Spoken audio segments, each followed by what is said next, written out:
Hey, everybody.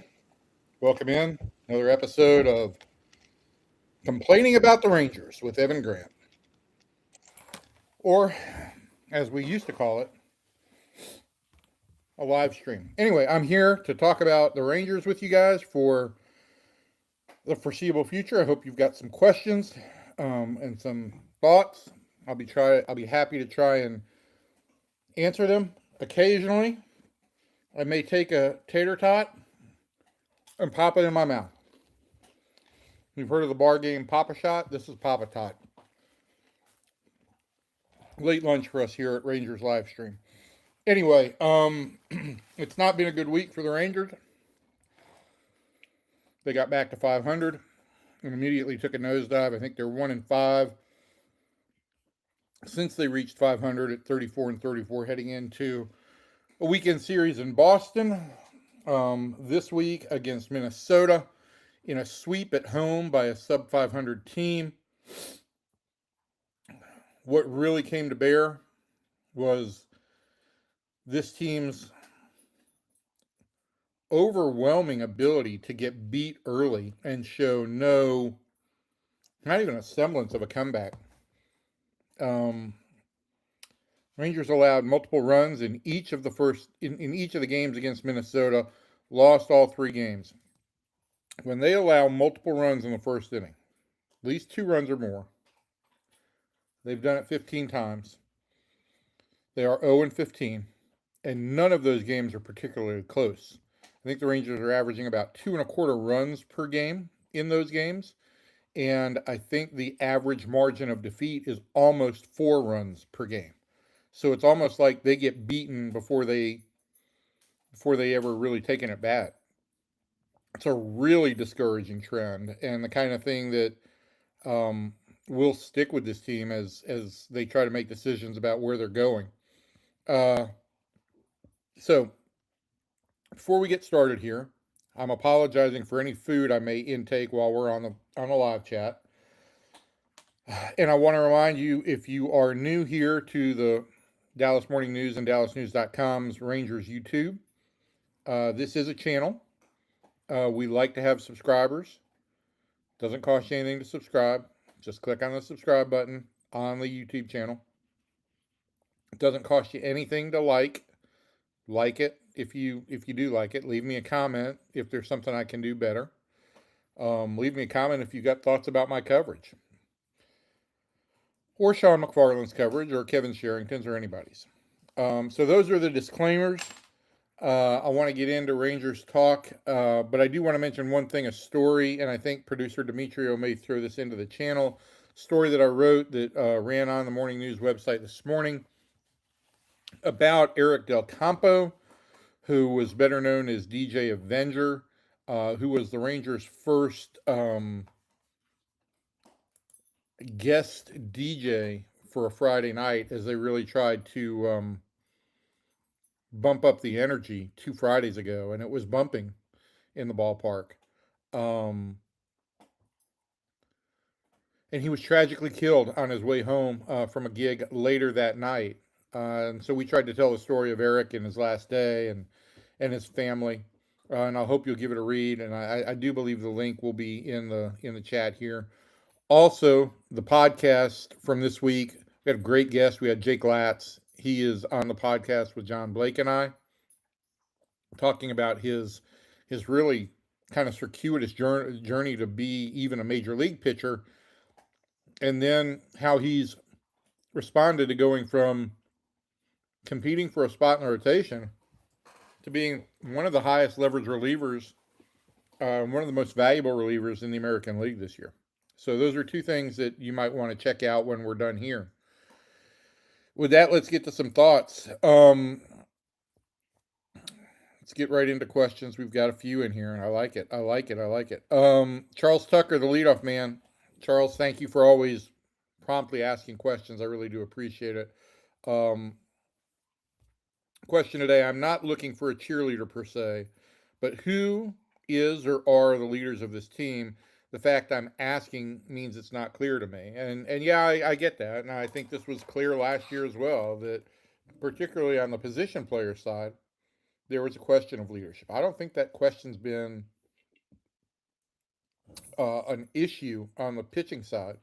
You know, Nathan Eovaldi has been a leader on the pitching side since he got here for the 2023 season. Jacob DeGrom also, they're not quite as boisterous as Nathan is, but they've got two different messages, and we wrote about this at the start of the season.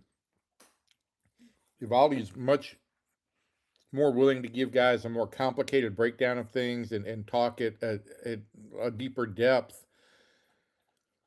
And DeGrom, you know, keeps things much more simple. Now, again, when you're Jacob DeGrom and you have freak talents like he does, it's easy to keep things simple. But sometimes players just need to hear that. They've got two different messages that they can draw from, and I think they're both very good, and they're both very invested in these other pitchers. You watch a game where Nathan is not starting, he is on the railing watching the game with DeGrom and usually another pitcher, Jack Leiter, maybe Mackenzie Gore, maybe Kumar Rocker, whoever's not starting, but he is on the rail of the dugout watching the game, constantly in conversation. And those are the things to me that stick out as leadership. Pot break. As for the position player side, it's been a question for several years now, right? It was supposed to be Marcus Semien and Corey Seager. We found out as those two guys couldn't really be on the same page. Now it's Seager's team. There's a lot of guys in this clubhouse who really, really like Corey Seager. Everything that Corey does goes on behind the scenes. We see nothing. We don't see him much in the dugout other than looking at his at bats. We don't see him on the field for BP. We don't see Brandon Nimmo on the field for BP either. There's a lot of guys who don't take on field BP these days. That's not an indicator of whether or not a guy's a leader. You know, the last week for sure, and really for the last 5 weeks, it's been hard to really get a beat on Seager because he's been on the IL, so he wasn't around the team when they traveled. Now he's been on the concussion list, and I don't anticipate him being activated today, maybe tomorrow. And so it's hard to read whether or not this guy is more outwardly invested than he was previously. My indications are that it's about the same. You know, Corey is a great player, great hitter who's not hitting this year.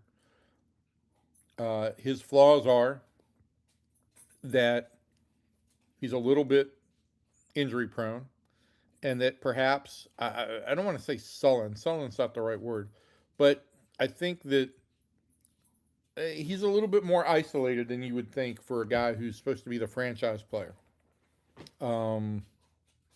And that works for some places and it doesn't work in others. I don't have a real clear answer if it's got a positive or negative impact on this Rangers team. I do know that there are a number of the young players that really, really like him and look up to him and have great relationships with him.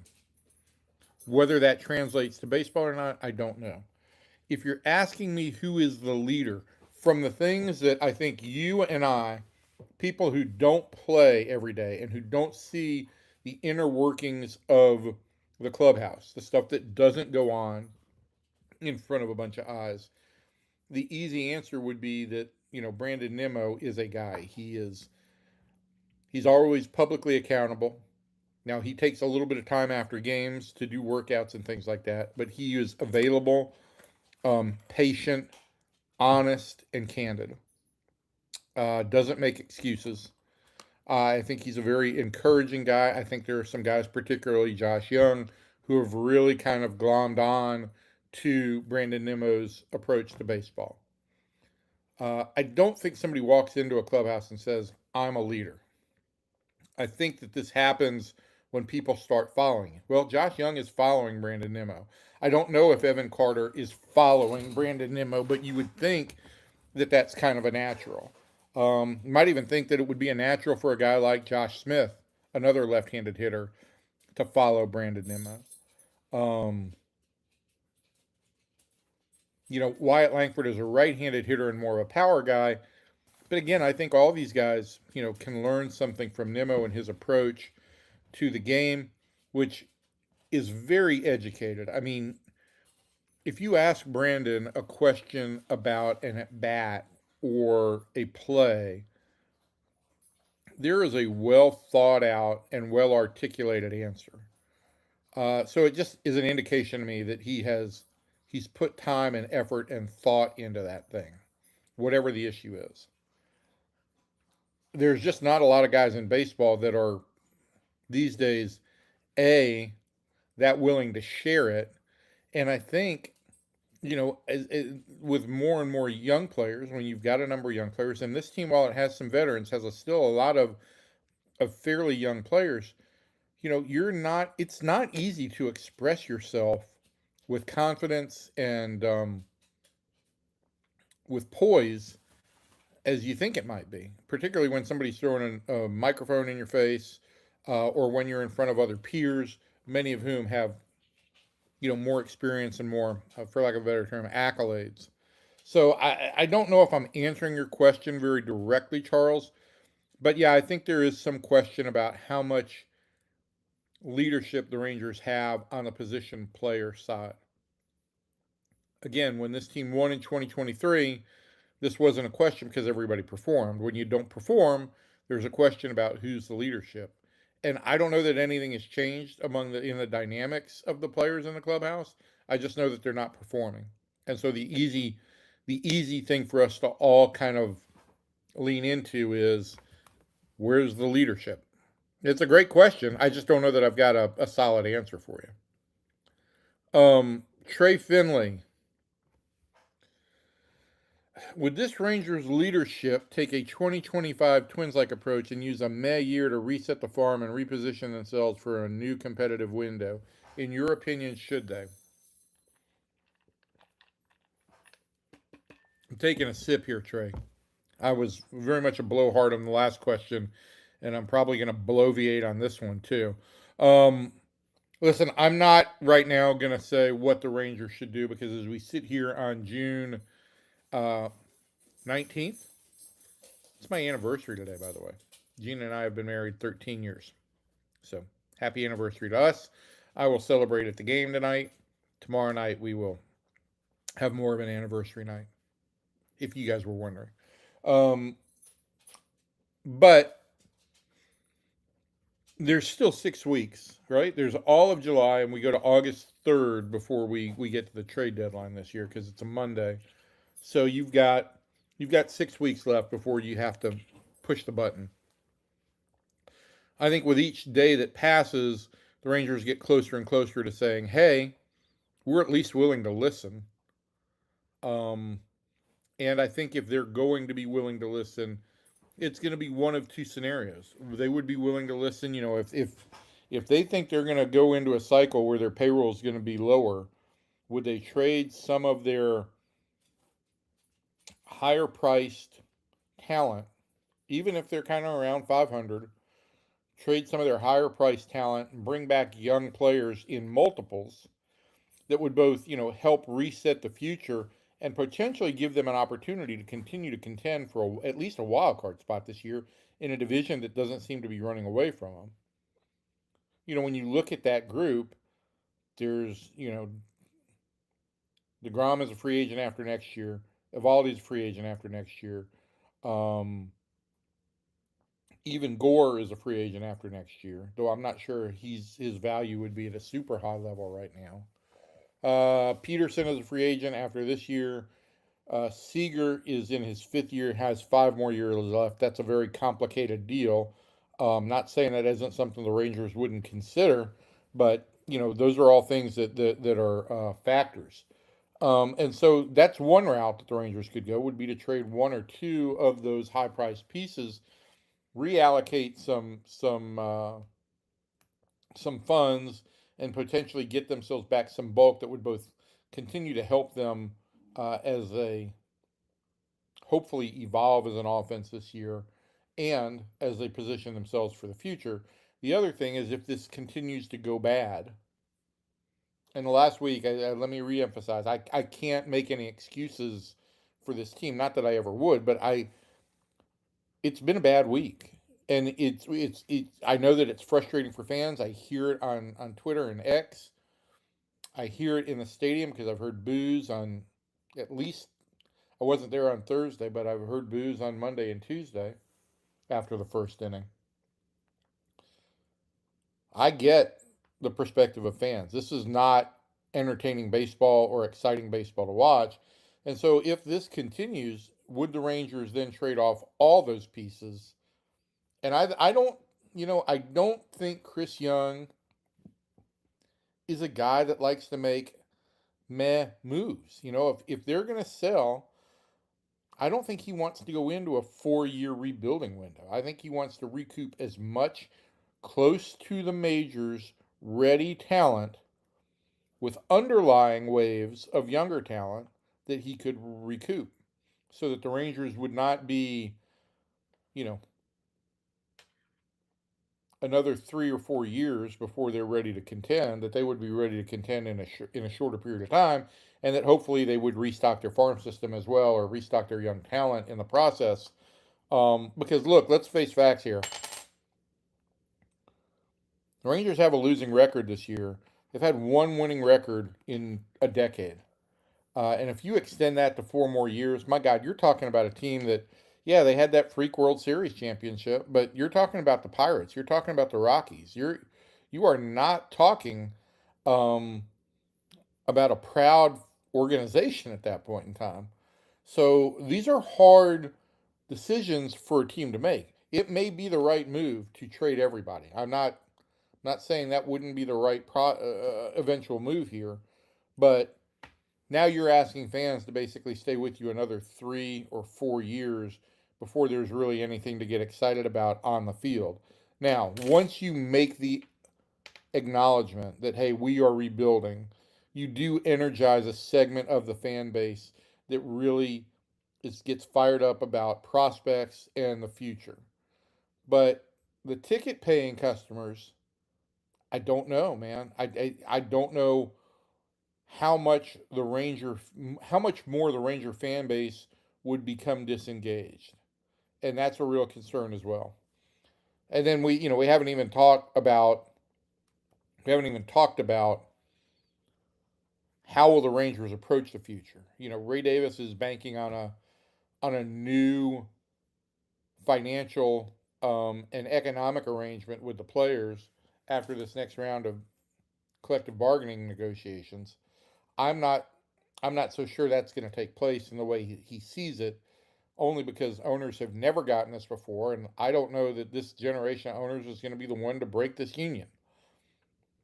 The first, there are some things I think in the first set of labor negotiations proposals that could be starting points, but I think if you're starting anything with a salary cap, you're going to have to offer a whole lot of other givebacks to get players to even listen to you. Not to mention that, earlier this week, and I'm getting off on a tangent, but I got to say this, I'm sorry.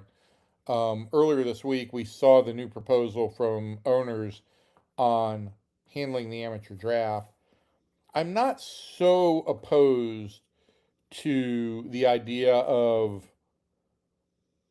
kids going to college because I think college programs, particularly the major conferences, have really good programs and really good training facilities, and in a lot of ways, they're better prepared to get these kids ready for life and for baseball than do the lower levels of the minor leagues.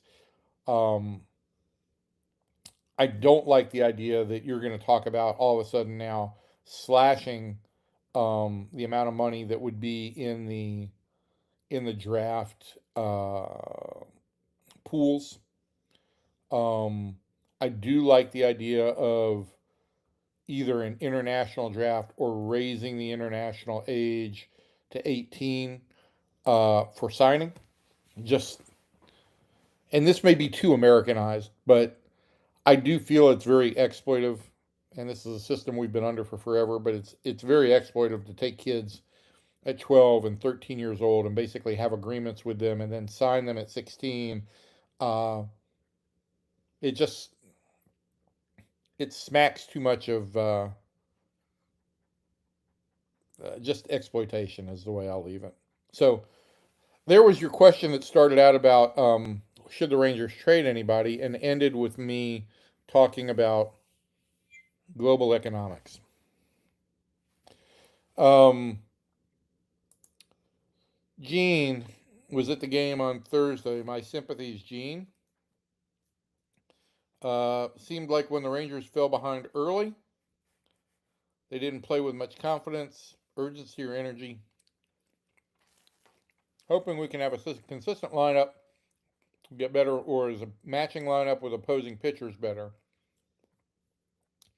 Okay, first of all, you're not alone, Gene. Comments been made all week long. It's been made multiple times this season. When you get down early and you don't immediately come back,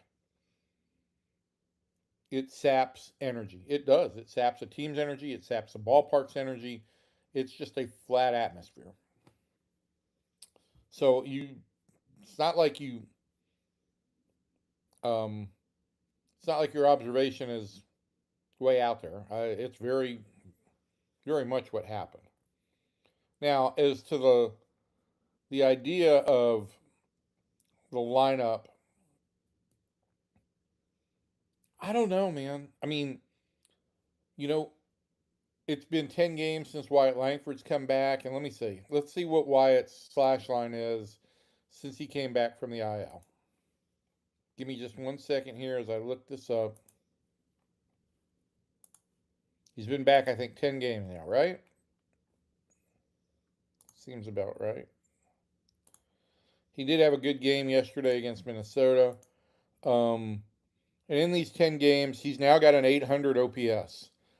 Thanks to the 2 hits yesterday, one of them a homer. He's batting .255 with a .314 on base percentage, .489 slug for an .803 OPS. He does have a 3-to-1 strikeout to walk rate, which is not great, and his walk rate is down this year. But when we talk about the cornerstones of this offense, it's supposed to be Langford and Seager. Seager is still hitting under 200 this year. Still got a sub 700 OPS. Langford, even with this hot stretch, is still just under 700. If those guys get going, and if Josh Young and Ezekiel Duran and Jock Peterson all keep up what they've done, and really, I need to throw Jake Berger in there because as inconsistent as Jake can be, his overall numbers, they are better than average. He's a 738 OPS guy right now. And his walk rate is up significantly over last year. But if those guys, along with Nimmo, if all those guys do come back, and then the other guys who have been hot to start the season continue, yeah, you may have a really dangerous lineup. I just don't know that I'd bet on both those things happening together. You may get these guys back, and they may get hot in Seager and Langford.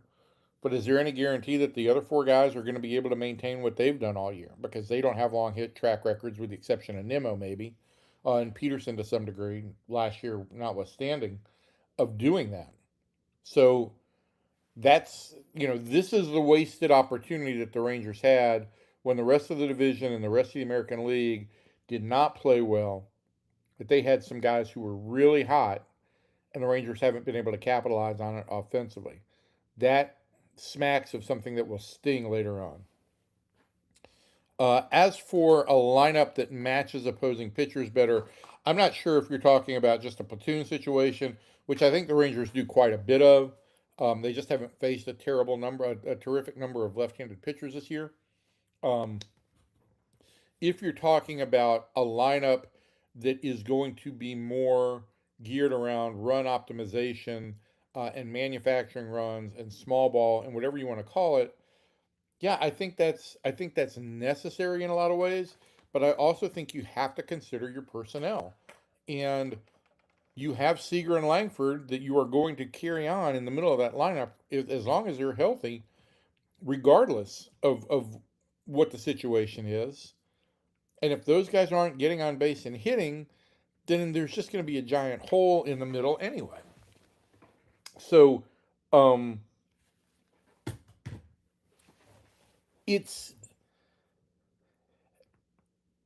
it would be great for the Rangers to be able to focus a little bit more on run optimization. Particularly, I want to bring up again this fact that when they score first, when they race out to at least 4 runs in the game, so you score first, get to 4 runs, this team is 22-1. It is the best winning percentage with those two parameters in baseball.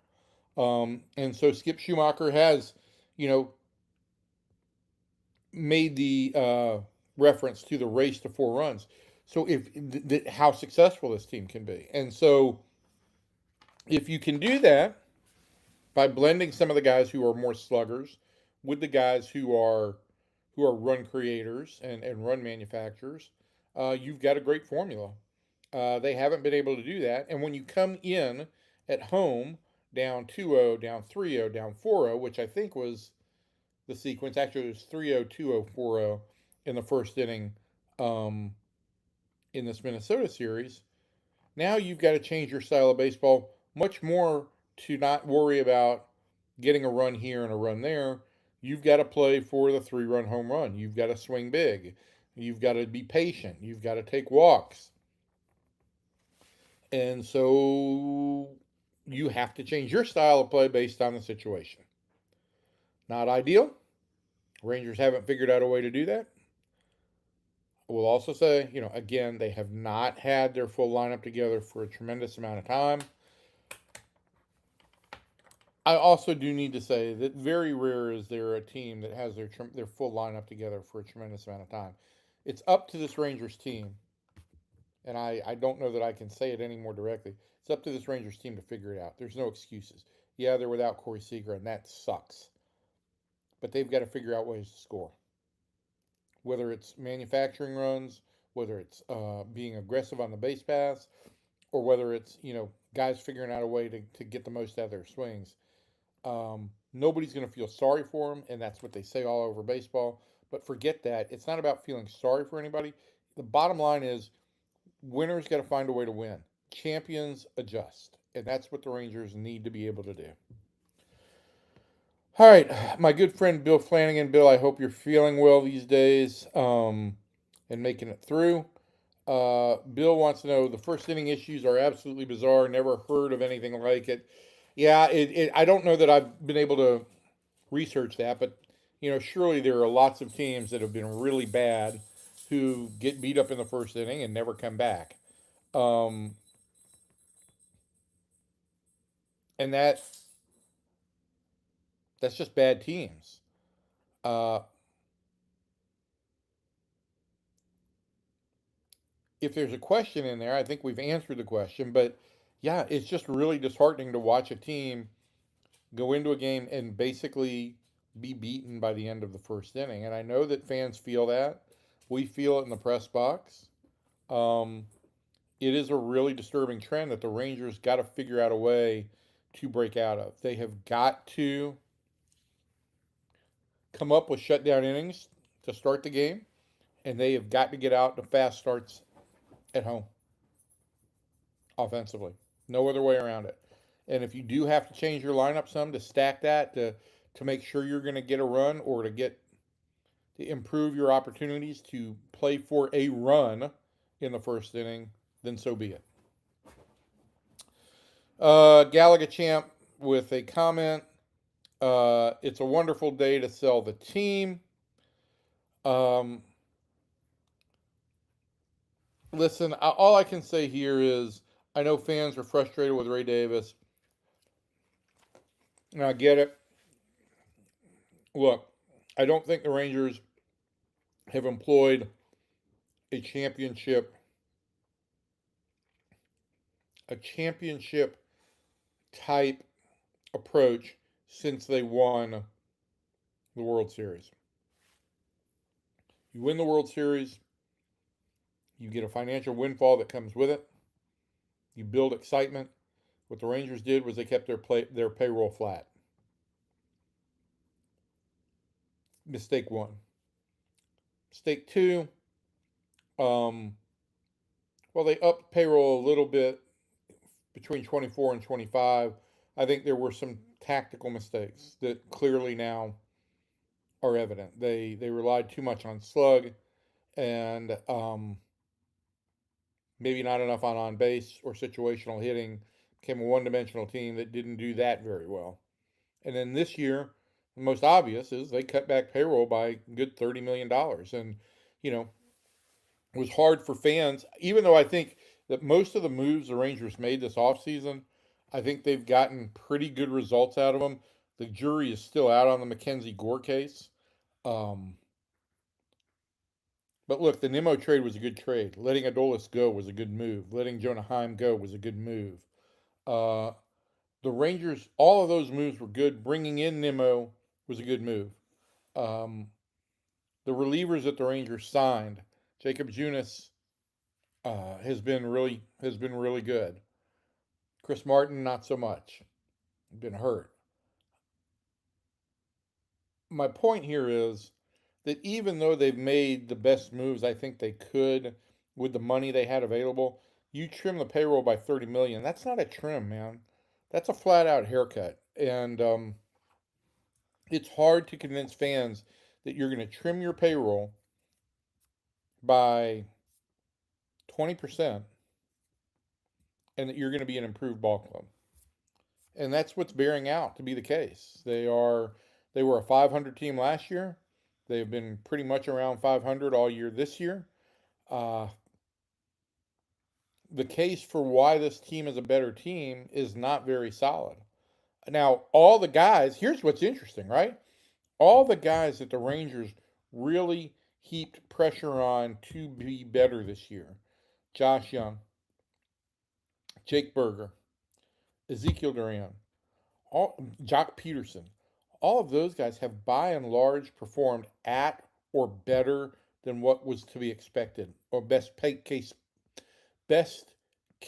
expectations.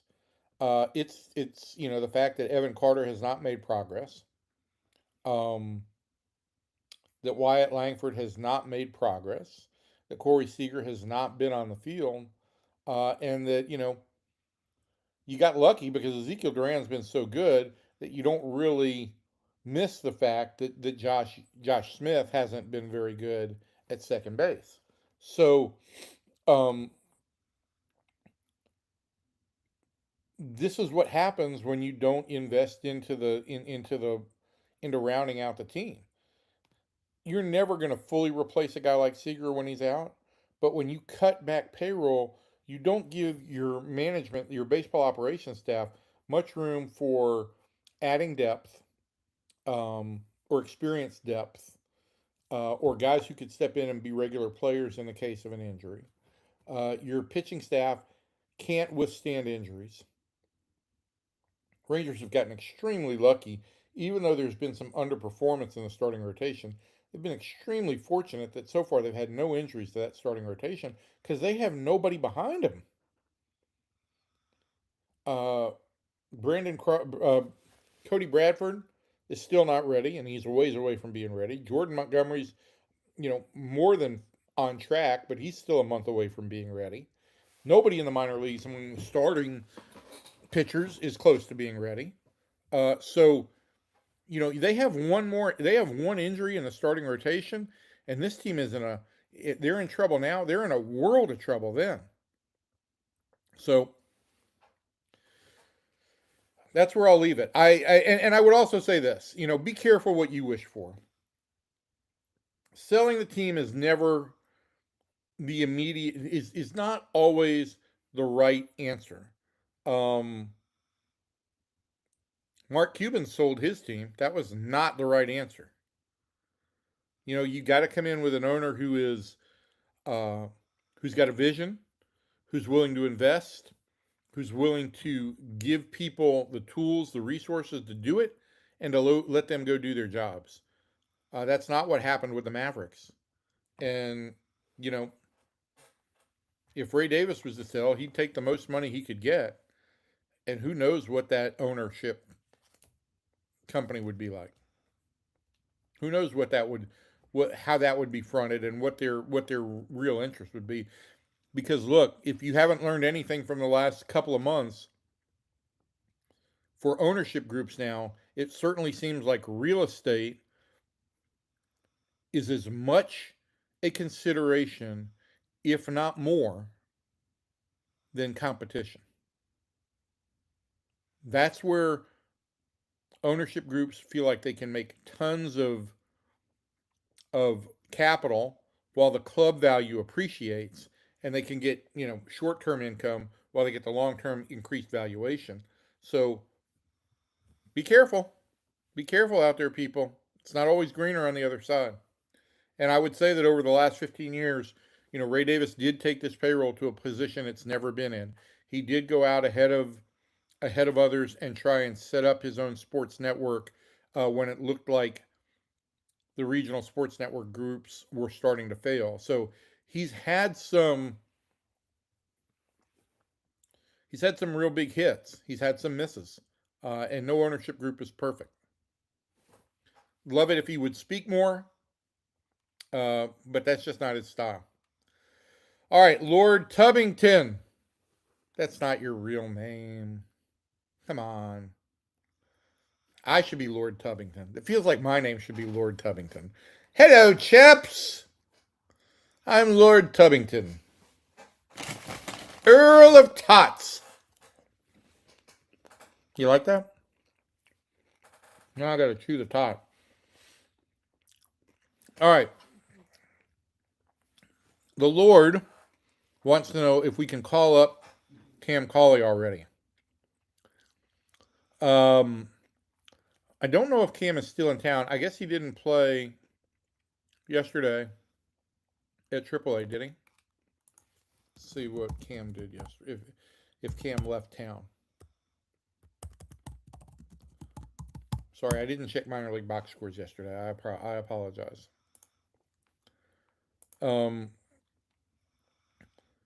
So Cam did play yesterday, right? He went back out to Las Vegas, and he was 4 for 11 with a pair of doubles in his 2 games there.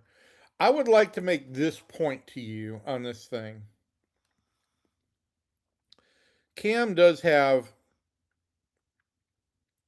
has 66 games and 300 plate appearances at AAA. What I would like to say is, if there's one thing that has stood out about the Rangers advancing players to the big leagues, particularly both on the position player and the pitcher side, is that the guys that rush through the organization right now, they're not rushing through the organization with lights out stats. And when they get to the majors, they've still got a lot to learn. And so my point here is, yeah, he's got a 759 OPS at AAA in 66 games. But if the Evan Carter case doesn't say, listen, there is a case to be made for more restraint in player development and finishing out players, particularly if you want players to be complete, to be able to bunt, to be able to hit and run, to be able to pick up signs, to be able to hit in all fields. Those are things that are finish out products.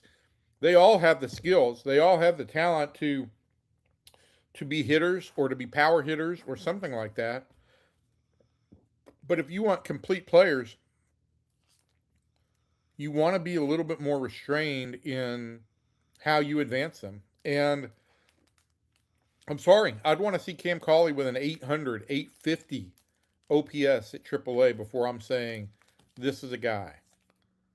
There are some check marks that the Rangers have in their minor league system, proprietary numbers that they consider as kind of thresholds for promotion and things like that.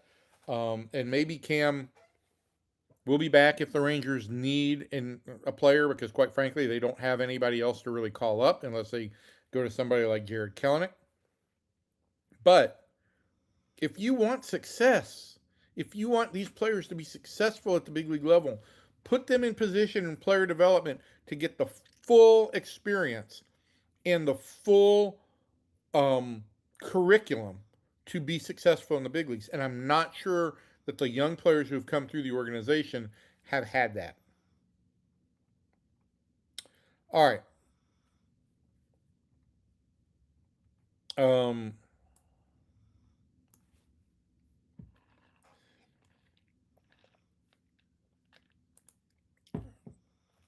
we're going to move down. Kelly, I think I've answered your question about selling assets. Um, we're going to move down to SOF 5930. Does this show how valuable Mike Maddox was, or is age catching up to Evo and DeGrom? I don't recall a drop off from a starting staff this great from one season to the next. Okay, several things here. Mike Maddox is a really good pitching coach, especially when it comes to instilling confidence in his pitchers. Second thing, Nathan Eovaldi and Jacob DeGrom, they do not need Mike Maddox. They are two of the best pitchers in the major leagues and two of the best pitchers in tune with their stuff and how to use it in the major leagues. On the front of the younger guys, like Jack Leiter and Kumar Rocker, Jordan Teagues has had a lot of experience with those guys. He has their ear. He knows how to communicate with them. Those two guys are struggling to execute right now. And quite frankly, Jack made great strides last year, but I also will say that, look, the game constantly catches up with you and you constantly have to adjust. For me, last year was really Jack's rookie season. I know he had some experience in 25, I'm in 24, and this is something of a sophomore slump for me. For Kumar, I think it is an ongoing process to learn the big leagues. And again, let me point out this to you as well. Kumar Rocker. Now he is an older prospect because of his circumstances, but let's point out that Kumar Rocker has exactly 83 minor league innings. 21 starts and 83 minor league innings. He was really good in those 20 starts. Do you think that he got the full grasp of everything that he needed to do to be a successful big league pitcher in those 20 starts? I don't think so. I don't think he's very good at holding runners, though he's made some strides in the big leagues. He hasn't developed a changeup.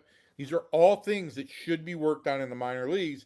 The Rangers quickly got him to the big leagues, and it hasn't worked out as well as they would hope. Now, as for the drop off in Eovaldi and DeGrom, I think two things also apply. Their numbers were off the charts last year. DeGrom has really not dropped off all that much. I think he's got a 3.17 ERA going into today. I think he's 13th in the American League, 12th in the American League. He's been good, save for two poor starts.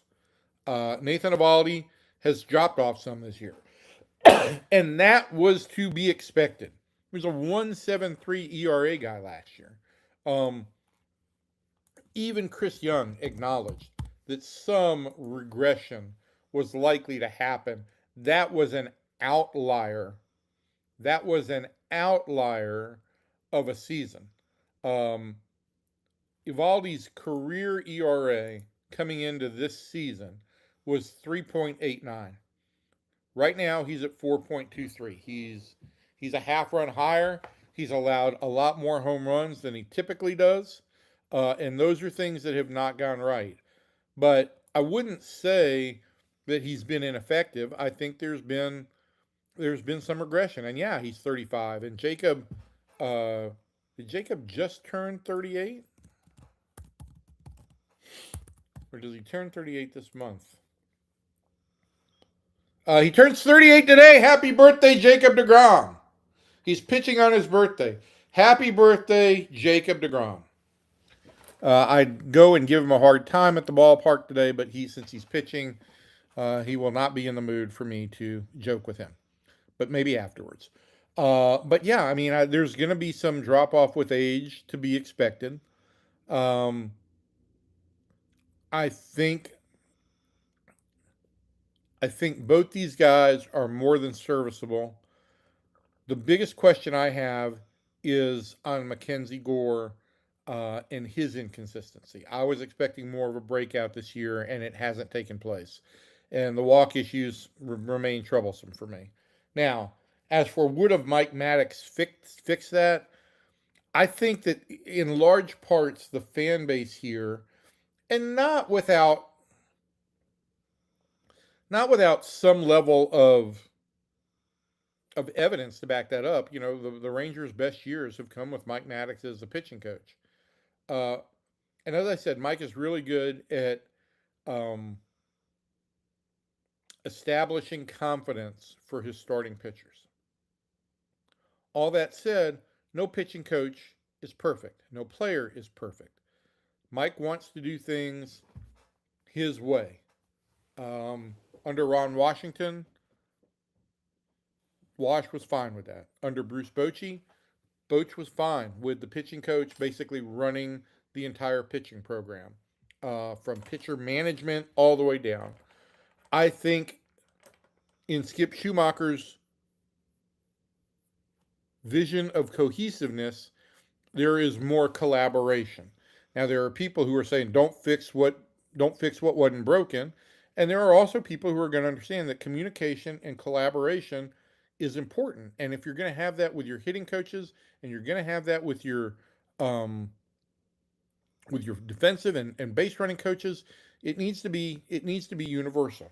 That's not to say that Skip wanted Mike to be a subordinate or anything like that, but I do think that Mike creates a certain dynamic that is an outlier, and he went to the Angels this year on a 1 year deal. There's been some success there with Walbert Urena. Um, the Angels pitching staff's ERA is 4.61. So, and let me just say this, right? The Angels pitching staff ERA right now is 4.61. In 2025, the Angel pitching staff's ERA was 4.89. So, yeah, he's made a difference. They still suck, but they suck less. Um, and so I just, all I'm saying here is I don't think it's right to say that Mike Maddox would have fixed all of this. I just think whether it's football coaches, whether it's defensive coordinators and offensive coordinators, whether it's pitching coaches and hitting coaches, I think too often we ascribe that they fix everything. No, the problem today is that pitchers and hitters too often don't know how to fix themselves. That's where it starts. So that's my answer on that.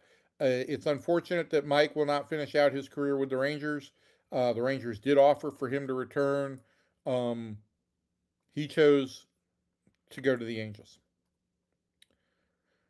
Uh, Jeff asks if things. I'm gonna start to go through these because we got a ton of questions still in here that I haven't gotten to. My God, um, God, did I ramble? Jeff, I think we answered your question about how aggressive the Rangers could be with the impending labor stoppage. So if you didn't see that, please go back and rewatch, golly, rewatch the earlier portion.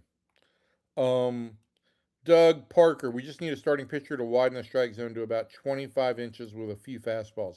The Nolan Orion approach will change the game.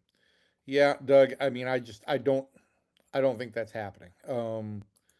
I don't think that pitching inside and throwing at guys' chins is going to change much these days. I just don't. Um,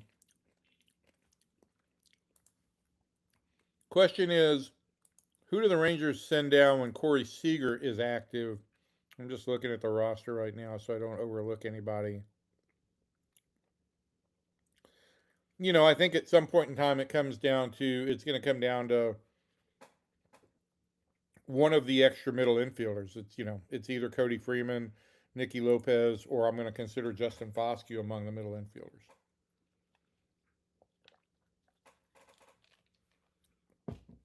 Um, so thank you, Lord Tubbington, for your second question.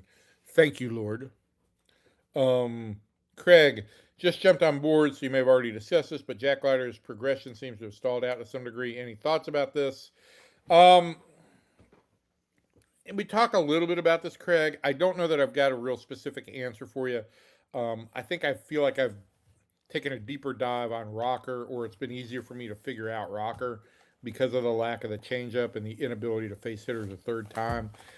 Jack, I think, has just kind of fallen back into, to some extent, what he did when he was when he was really struggling, and I think that is spraying the fastball more. I think that's the biggest thing. But I do need to take a deeper look in that. Right now, I've spent more time worrying about the offense, uh, be perfectly frank, trying to figure that out. But yeah, I do think that Jack has sprayed his fastball a little bit more. Kelly says Leiter's fastball in the zone is a good put away challenge pitch, but does not seem we see it much, as if he is a bit docile. What's going on with his pitch mix? Again, I these are great questions, and I don't have great answer. Um, I don't have great answers for you on it right now. Um, Let me pledge to take a look at that over the next week and try and get some better answers. Thanks.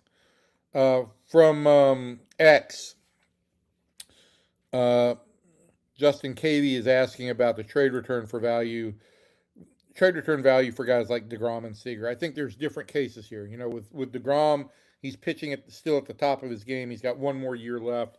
I think you could trade him and get a good package back without having to eat a ton of his salary. With Seager, I think right now, given the injury history, given the age, the possibility that at some point in time down the road he's going to have to move off a shortstop, and the fact that there are 5 years remaining, if you're going to extract a really good prospect package in exchange for Corey Seager, you're going to have to be willing to eat a ton of that contract. And so you were talking about Ray Davis taking on, not taking on, but swallowing 100 million or more if he decides to move on from Corey Seager. It's the best way I could put it. Blake Littauer. Blake, do I know you? Your name sounds familiar. Um, couldn't help but notice that you and Sean both mentioned that Jake Berger was the only position player that stayed to answer questions from the media the last couple of games. Is this a first? Um, Not, I wouldn't say it's a first, but look, the position players are, for whatever reason, much more sparse in the clubhouse. Um, Seager is usually a fairly quick exit. Jock Peterson is usually a fairly quick exit, though. If I'm in the clubhouse, Jock always checks with me to see if I need him for something. Nimmo is a late departure, but he works out after games. So if you're going to talk to Nimmo, you kind of have to be willing to wait a while. Um, the other guys were more noticeably absent this week. You know, Young, Langford, Carter. Well, Carter's on the IL right now. Um, Smith. I think Duran is working out more often after games now too, and he's been a later return into the clubhouse. And so, look, some of this is that after games, we only have a short amount of time, especially night games when we're trying to get deadline stuff on deadline for the online paper. And if you haven't subscribed to the morning news and you do consider it, you should look at our edition, our online edition. You get later stuff. It works just like a print newspaper where you can flip pages on your iPad or your tablet. It's a really, really great product.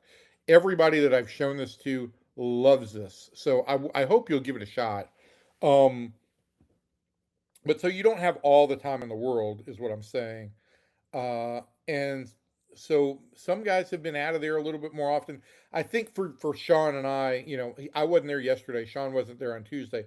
I think for both of us, it just struck us that after a game where the offense seemed so dead, we then walked into a clubhouse that seemed dead as well. And I think that was just an illustration of it. And also credit to Jake Berger for standing there and answering questions. Same questions from both of us consecutive days.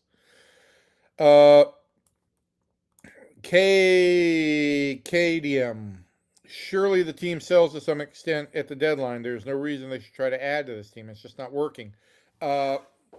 Again, I think that's a very viable thought, but you know, what's to say this team has a good week next week, fights back to 500, and then you look up and in July and August, they're going to be at home the whole time. In September, they're going to be at home the whole time. And, the division and the wild card continue to refuse to run away from them. If this team plays good baseball for any stretch of the time, and we're not talking about winning 9 of 12, we're talking about winning 15 of 20 or 17 or 18 of 25 or 20 of 30. We're talking about a good extended stretch, and that's basically now they have no room for error. If they do that over the course of July, they could be very much in the hunt.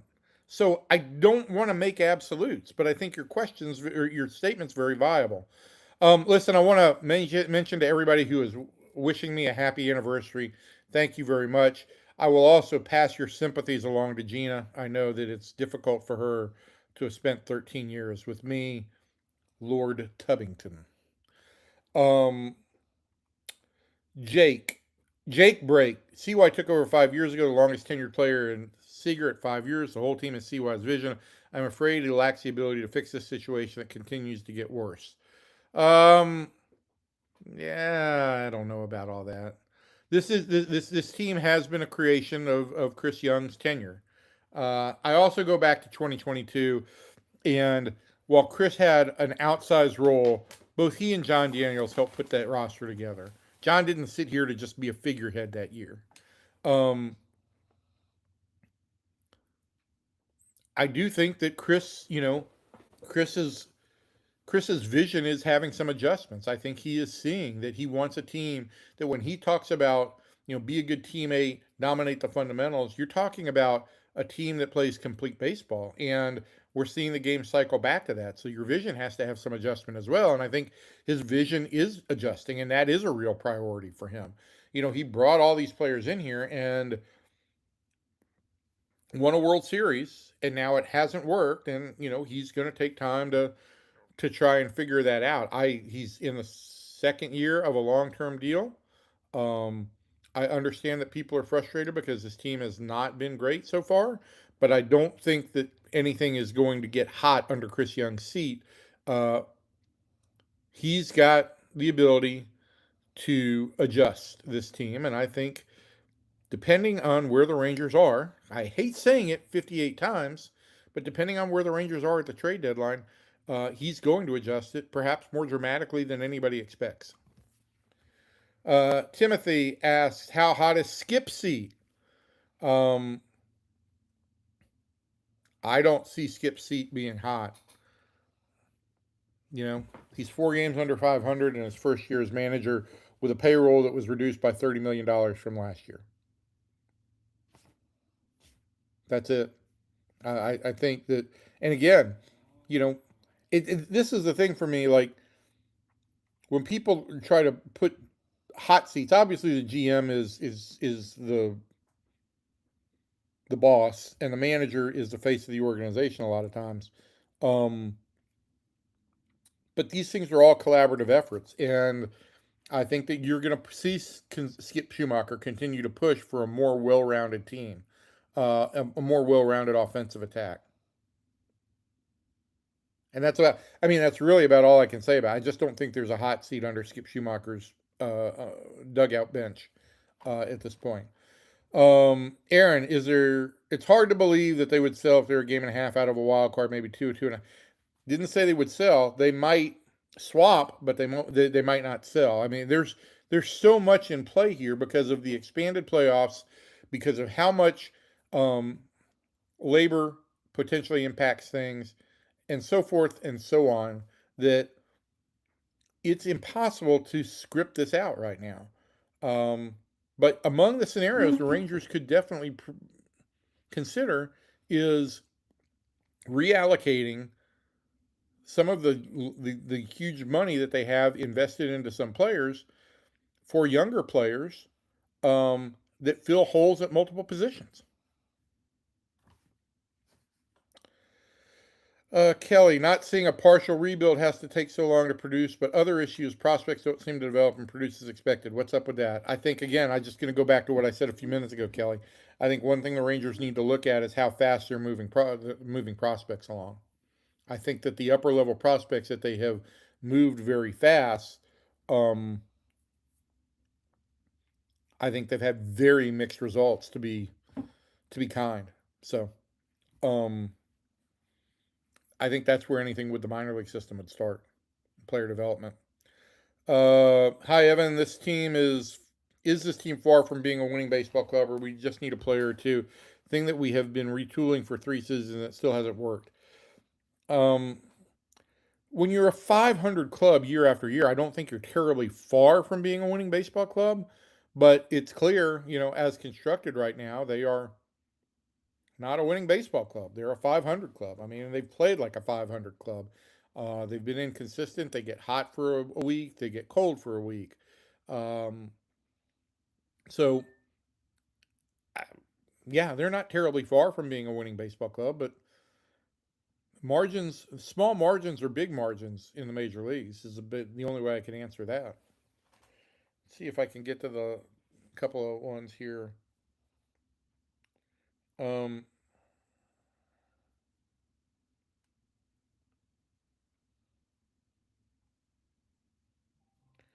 all right, I think there's a bunch of comments in here, and it's great. It's great. This feedback has all been great, but I think we're at an hour in, um, and I think a lot of the questions are becoming repeats. They're all good questions. I'm not faulting anybody here on the questions. They're great. I think we've answered most of what you guys have. If you joined late, hopefully you'll go back and watch the first half of this, and hopefully your question will be answered. But I think um, I've got to get ready to go to the ballpark, and producer Demetrio has a life to live. So let's sign off for now. We will be back next week at some point in time. I'm trying to shoot for next Thursday afternoon, some point. I'll formalize that online here in the next couple of days. But we'll have more questions and more answers. Maybe we'll grow a little bit closer to determining what this team's direction will be. Um, but thank you for tuning in. Somebody's car is beeping. Um, and remember, if you can, like the video, subscribe to the channel. The Morning News' YouTube channel. You can always subscribe to DallasNews.com too. Would love for you to do so. And thank you for listening, and I'll see you next week.